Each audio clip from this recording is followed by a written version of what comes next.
What do needs and wants have to do with our characters in our stories or films? Well, stay around as we are looking in this episode at how your characters' needs and wants influence your story or film. Hi, I'm Isaac, and welcome to How to Write Your Screenplay, a step-by-step guide.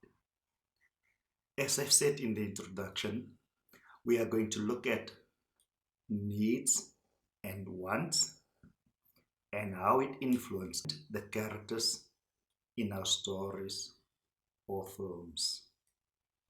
Needs can be described as those things we need to stay alive, to stay healthy, and to stay safe. Wants are those things that we don't need, as we can do without it, but we want it. In other words, we desire to have it. If our needs is not fulfilled, it could lead either to illness or death. Whereas our wants, if it is not fulfilled, it might lead to disappointment. Our needs and wants drives our lives. But how far we would go to fulfill it depends on how much we need it and how much we want the things we want. Just so, your characters' needs and wants in your film or story would drive them to do the things they do in that story or film. Just so, the needs and wants of your characters in your story or film will determine how much they want it and how far they would go to fulfill their needs and wants. To explain this, let us look at a few examples from popular films. In the film Die Hard, we meet John McClane as he is boarding an aeroplane. And later we find out that he is boarding that aeroplane because he wanted to go and see his wife who was working in another city at that time. And the reason why he wanted to see her was because they had marital problems. And John McClane loved his wife and he did not want to lose her. Later on in the film, his needs and wants changed. As terrorists took over the building in which his wife was working. And by taking over the building, the terrorists put his wife's life in danger. And that is why John McClane do all the things he does in that film. Another example is Murals Wedding, an Australian film. Muriel is basically an outcast amongst the peers. And having grown up in a dysfunctional family with nowhere to fit in, Muriel do many things to try and fit in with her peers. And amongst those many things, she is doing things that she was not supposed to do. In Star Wars: A New Hope, we meet Luke Skywalker, where he's working on his uncle's moisture farm. Luke has no wish to be a farmer. He wanted to be a pilot and he wanted to get off the planet he found himself in. And his want to get off that planet made him clash with his uncle. who did not want him to do what he wanted to do. But Luke had no wish to be a moisture farmer like his uncle. Later on in the film, Luke's own needs and wants also changed as the film progressed. But now you may ask, what do our needs and wants as people have to do with our characters in our stories or films? To explain this, we are first going to look at our needs as people and our wants as an extension of those needs. To explain this point better, we are going to look at Abraham Maslow's hierarchical pyramid of our needs. As you can see in this hierarchical pyramid of our needs by Maslow, our most basic needs can be found at the bottom of this pyramid. That is our physiological needs. And above that, we find our need for safety and security. And above that one, we find our social needs. And already in this first three,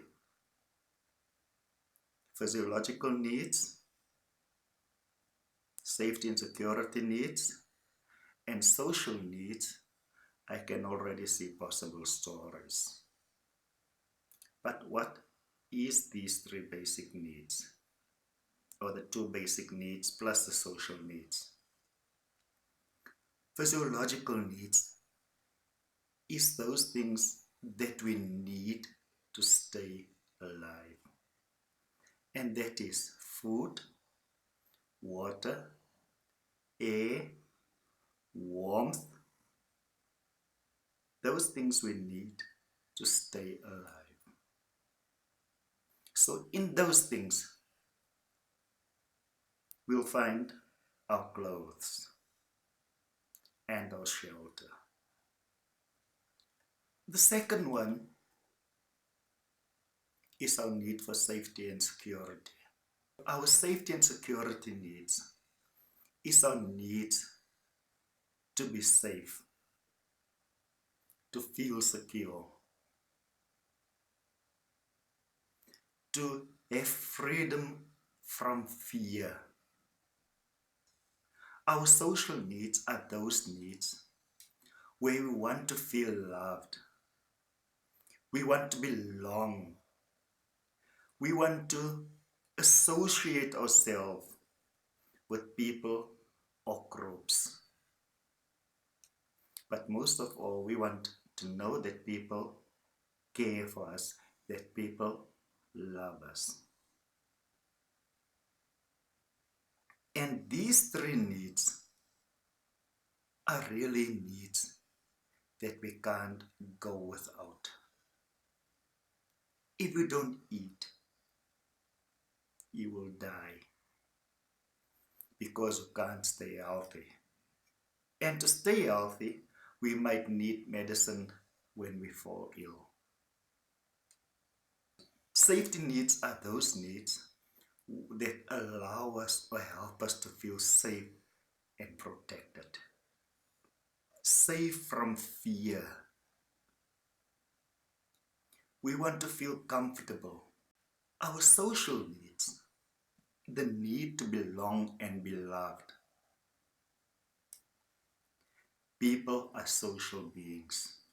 We need to be around other people.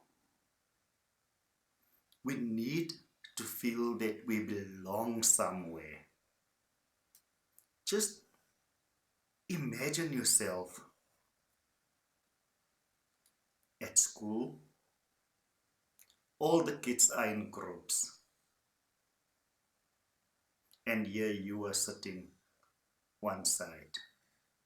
No friends. How would you feel?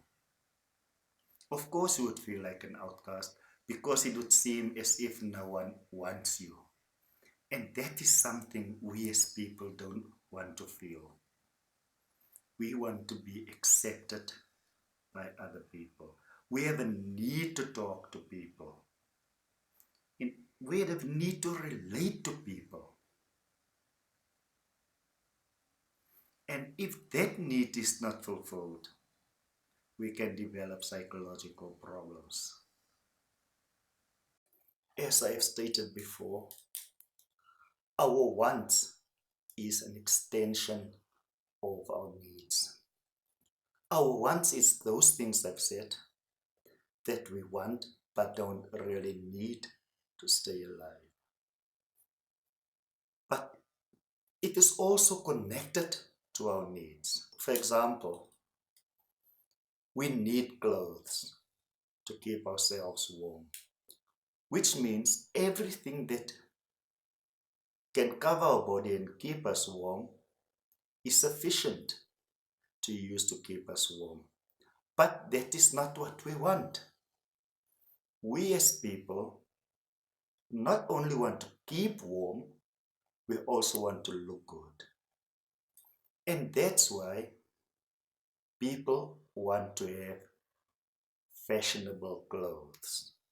They just don't want to have any clothes. They want fashionable clothes.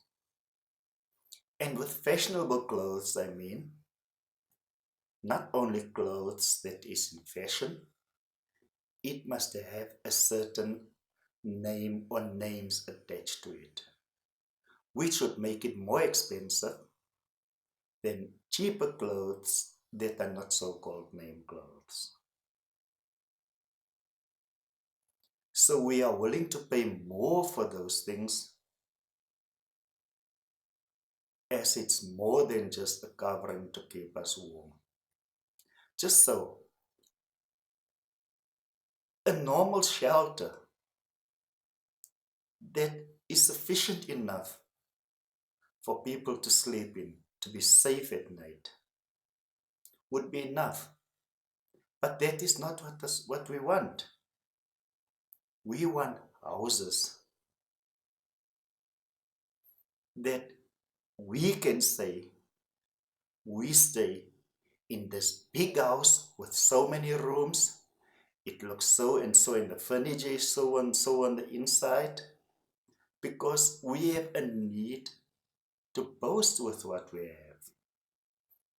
That's why people go out and buy things that they can't really afford.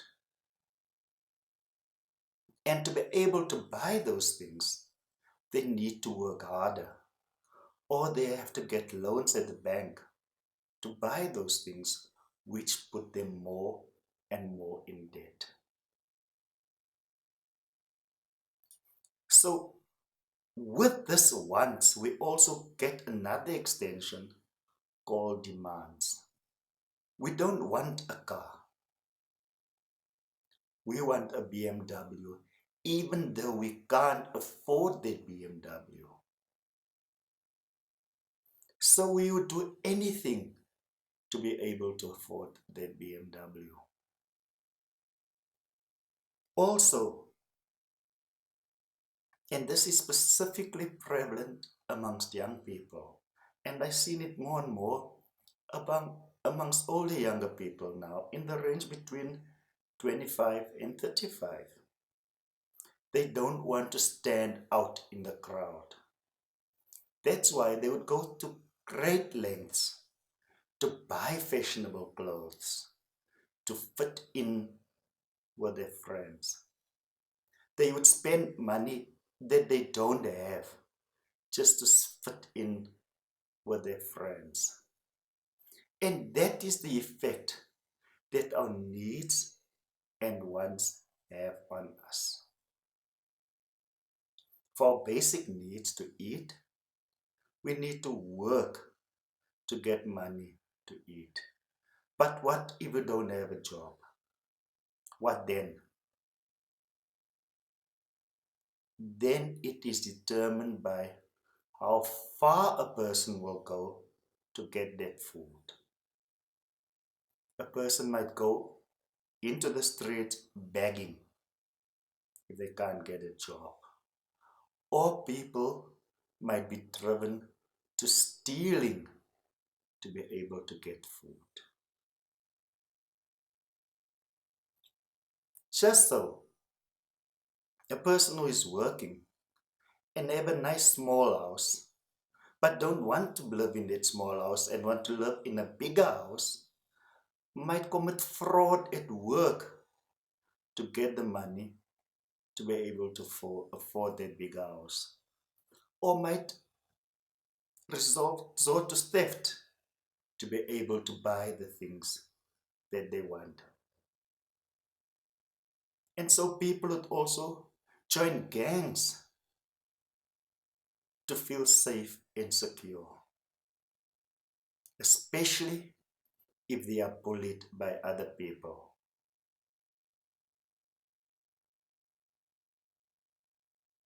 So our needs and our wants definitely have an influence on our lives, the driving force behind our lives.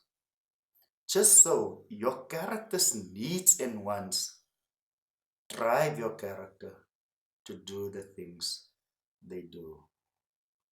Now just imagine, put yourself in this scenario. You and your wife or girlfriend or boyfriend is walking down the street, and that person so close to you gets kidnapped by someone. How would you feel at that point in time?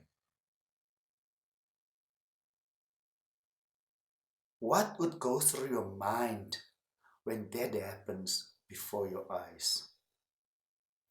What would you want to do at that point in time when that happens? What would you do if you were capable of doing something?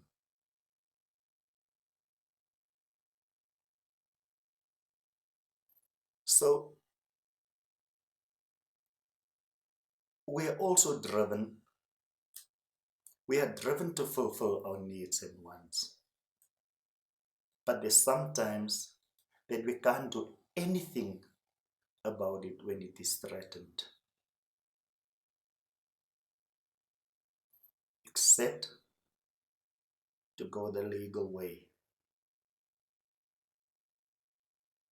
or to go to the police when someone close to you is kidnapped. But in films, it is different.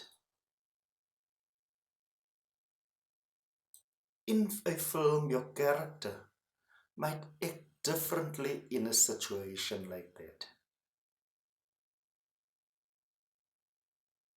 And that would be determined by how much your character loved that person and what your character would be willing to do to save that person.